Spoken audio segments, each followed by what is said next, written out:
Bismillahirrahmanirrahim. Qolal musannifu rahimahullahu ta'ala wa nafa'ana bi ulumihi amin ya Allah ya rabbal alamin. Wal maqalatu saminata asyarata maqalah anu ka 18 eta kila digosipkeun. Mansing saha jalma taroka nu ninggalkeun si jalma teh adunuba kana dosa rokok maka leuleus naon kolbu hatena si man.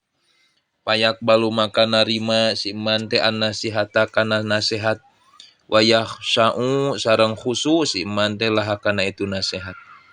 Ayo jadi patokan. Mun jalma hese dinasehatan bisa jadi eta jalma teh tara ninggalkeun kana dosa. Sedengkeun di dieu ayeuna nya saha jalma nu ninggalkeun kana dosa maka bakal leuleus hatena nu akhirna eta jalma teh bisa narima kana nasihat jeung bisa khusu nyang hareupan nasihat. Kadang-kadang urang mah pangajian teh begitu ajengan nyebutkeun ulah kitu langsung urang teh kasinggung. Masalna di hareup pangajian ngeret kana sisi panto. Tuluy nyinggung deui ajengan teh urang kasindir nu akhirna mah urang kaluar pangajian teh di luar panto. Tuluy nyinggung deui ajengan teh nu akhirna mah balik we. Daerah ajengan hayu bae nyinggung kana perasaan urang bae rumasa urang kitu kalah ngambek eta teh. Tah, lamun kitu eta berarti ajengan pas. Sabab urang nembongkeun kabodohan hayang dicageurkeun. Hayang dicageurkeun urang teh. Maka dina nalika keuna peurih kana hate urang teh kasinggung eta pas eta teh. Kana panyakit eta teh. Kawas ayeuna salep dioleskeun kana anu luka heg karasa peurih eta teh pas dina harti picageureun mun ditarimana. Jadi kudu narima urang teh. Tah salah sahijina tinggalkeun dosa supaya leuleus hate bisa narima kana nasihat. Husu urang dinya. Waman sing sajalma taroka nu ninggalkeun si iman al haroma kana nu haram filmat umi dina kadaharan wal malbusi duni anu dipake wa goiri ha hima sareng salana tu mat wal malbus wa akala sareng ngadahar si jalma al halal kana halal sopat maka bersih naon fikratuhu pikiranna itu siman. Jalma ninggalkeun kana haram jeung jalma nu ngadahar kana nu halal maka bakal bersih pikiranna. Lamun ayeuna urang pikiran kotor bae bisa jadi tah hayu we pikiran teh kanu goreng. Mun bujang pikiran teh hayu we kanu teu puguh. Lamun anu geus rumah tangga hayu pikiran teh hasud jeung sagala rupana. Tah eta teh bisa jadi urang ngadahar nu haramnya jeung ninggalkeun ayeuna migawe paharaman bisa jadi kitu. Alamasnun atillahi ta'ala kana dadamelan Allah ta'ala adalah ti anu nuduhkeun ala ihya illahi ta'ala kana ngahirupkeunana Allah ta'ala al khalqa kana ka makhluk ba'dal mauti sanggeusna maut. Jadi urang teh mikirkeun teh kana padamelan Allah anu nuduhkeun bahwa Allah teh nu ngadamel ka makhluk jeung anu ngahirupkeun dina sanggeusna maut gitu. Wa ala wahdatihi sareng kana sahijina Allah ta'ala wa qudratihi sareng qudrat iradatna Allah ta'ala wa ilmihi sareng kana uninganna Allah.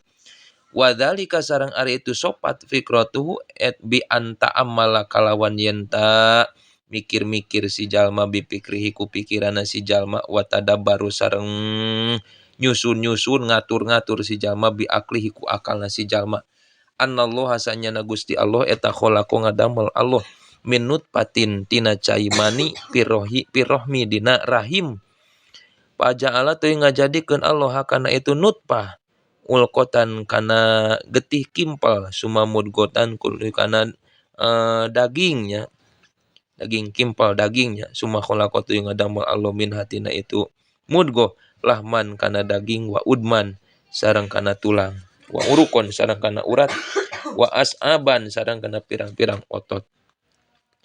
Jadi engke teh urang mikir-mikir teh dina harti nya urang teh dijieun ku Allah tina cai mani, cai anu hina. Ituna dina rahim tuluy ku Allah teh dijadikeun cai mani teh getih kimpel teuing daging. Tuluy dijadikeun tina eta mudghah teh nya daging kimpel nya jadi daging jadi. Tah nya tuluy jadi tulang, jadi urat, jadi otot, jadi segala rupa ya Allah. Eta ke urang teh mikir kadinya we. Bersih teh pikiran kadinya Gusti, urang teh nya tina cai ciki nog calana jadi geuning ayeuna urang. Wasako sareng meulahkeun Allah lah kana itu mudgoh teh sam'an kana dek pangdenge wa basoron sareng kana paningali wa doan sareng kana anggahota. Dibelah ku Allah daging teh set jadi ceuli, dibelah tuluy daging teh set jadi panon, jadi leungeun anggahota, dibentuk-bentuk ku Allah teh. Paribasa ngolotkeun keur nyieun leungeun, keur nyieun irung, keur nyieun suku. Alasan bapana eta mah. Allah nu ngajadikeun mah teu dikolotkeun ke teu dijadian oge deui. Anger ku Allah dijadikeun dan pangheulana nu jadi mah tina kotrotan pasorot waladan sakeclak oge. Jadi budak nog calana teh kitu. Sumasahala tuluy ngagampangkeun Allah al-khuruja kana kaluar lil janini pikeun janin min batni ummihi tina beuteung indungna itu janin. Eta dikersakeun orok nu 4 kilo 3 kilo eta kaluar tina liang leutik euy. Digampangkeun ku Allah meral coba lamun kaluarna ti nu lalaki beum nya teu bejad meureun. Bejad kacida eta digampangkeun ku Allah nya euy. Digedean liang teh kaluar we sirah budak teh tina segede kitu cicing budak mah moal nyaho budak mah ieu kolot teh nyaho teh cicing tah eta euy kaluar maneh teh eta kaluar ti dinya budak tah eta teh doh tina liang leutik kaluar gede sirah blegeng kaluar maneh mah ngaluarkeun euy deudeuh ge ti tukang heg segede peureup nya teh wah adug songkol nya asa rek bejad bool teh. Eta nya duh ya Allah ya indung ya.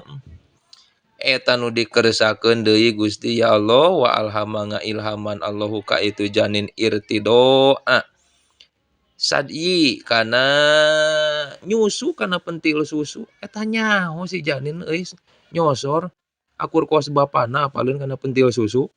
Allahu akbar diajarkeun ti mana eta diilhamkan ku Allah tah sok nangkel kadinya kana pentil susun jadi indungna da kana bapana mah teu daekeun kana bapana mah teu daekeun parebut atuh budak teh jeung bapana nyalehan bapana kawayahna geus aya budak wajala ngajadikeun Allahu ka itu janin teh pi awalil amri dina mimitina kajadian bila asnanin eueuh huntuan coba mun eta budak dia dijadikeun huntu pas lahir nya teu rajet eta pentil susu budak nyusu tapi dikersakeun ku Allah huntuan metiknya sumaan bata tuluy ngajadikeun Allah lahu ka itu janin teh al asnan tuluy dijadikeun waos teh suma askota tuluy dipurageun deui ku Allah teh hakana itu asnan wazalah dileungitkeun kabeh itu asnan teh inda sab'i sinina dina nalika 7 tahun dileungitkeun deui suma ada tuluy ngabalikeun deui Allahu kana itu asnan teh marotan ukhra dina balikan ukhra nu sejen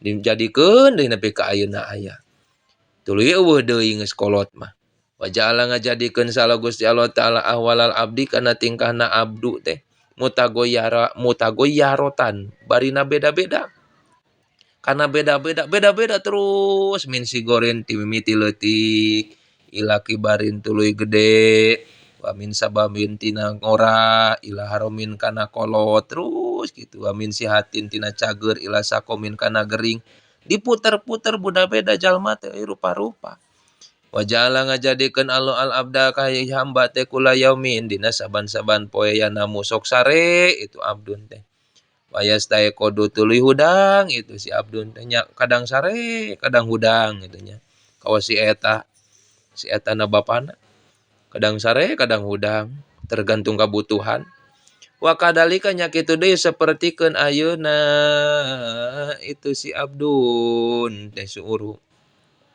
suhuruhu ari rambut-rambutna si abdun wa adparuhu kuku-kukuna si abdun kula masa kodo dina samang samurag min hatina itu adpar jeung suur roja maka balik deui tah itu suur jeung adpar teh ila makana perkara kana nu kabuktosan itu mah eta euy ngan dikersakeun huntuman teu gondrongnya mun gondrong terus kumaha ngeureutna urang dikersakeun ku Allah halis sakitu be euy jeung bulu irung mun gondrong kumaha bulu irung nepi meureun jeung janggot balap jeung bulu matanya sakitu be dikersakeun ku Gusti geus diatur eta teh pikiran ku urang teh ulah ngan saukur motongan kuku ungkul ieu kuku ti mana jadina geuning sirungan terus kuduna mikir kitu urang teh rambutnya gitu deui.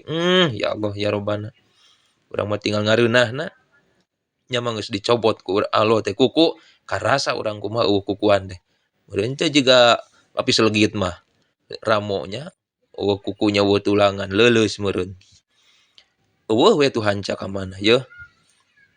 Oh nya wa kadzalika tetep sapertikeun itu adbarnya roja'a ila makana kadinya alailu ari peuting wan haru jeung beurang suuruh adbar kadinya. Ya tanah wabani sok silih bergantian layal jeung nahar kitu beurang peuting itu terus kulama dahaba dina samangsa leungit naon ahadu masalah sajina layal jeung nahar jaa maka datang naon al akhiru nu sejin henteu beurang pasti peuting teu beurang pasti peuting terus gitu.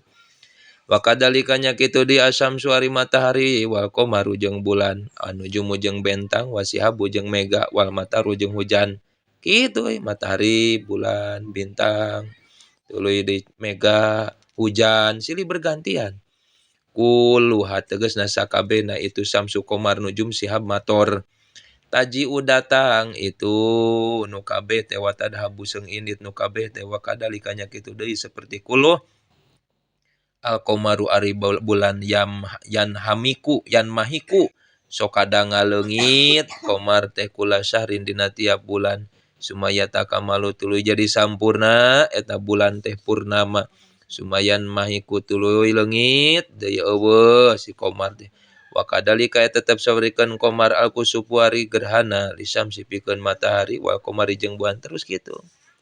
Esu yada bukulan sakira leungit naon adau cahayana minha tina itu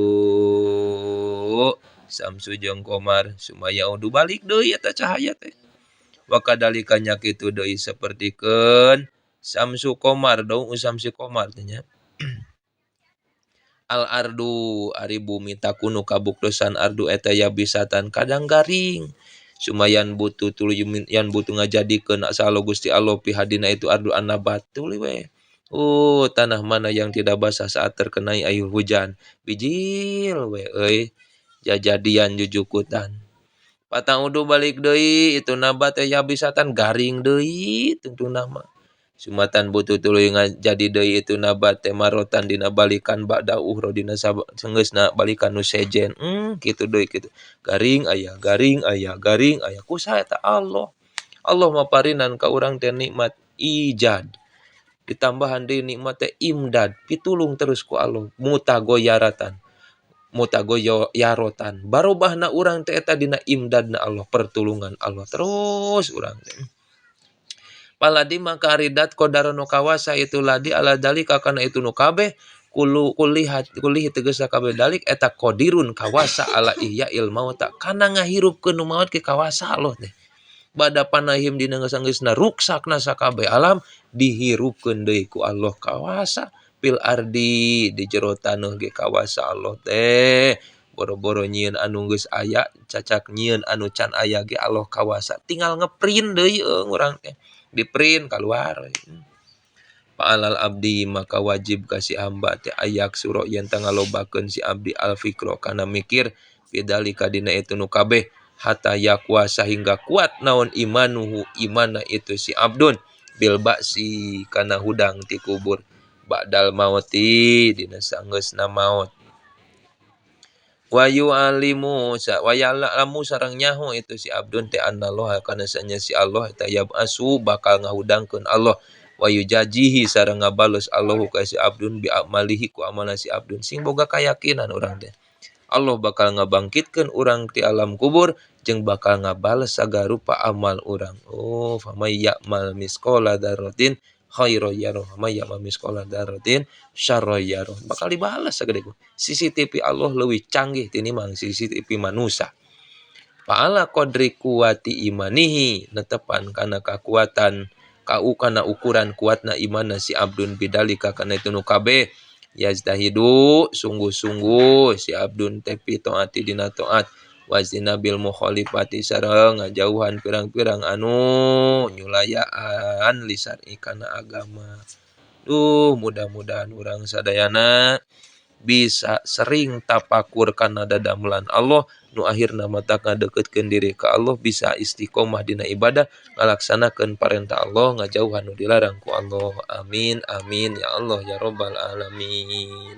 Wallahu a'lam bishawab.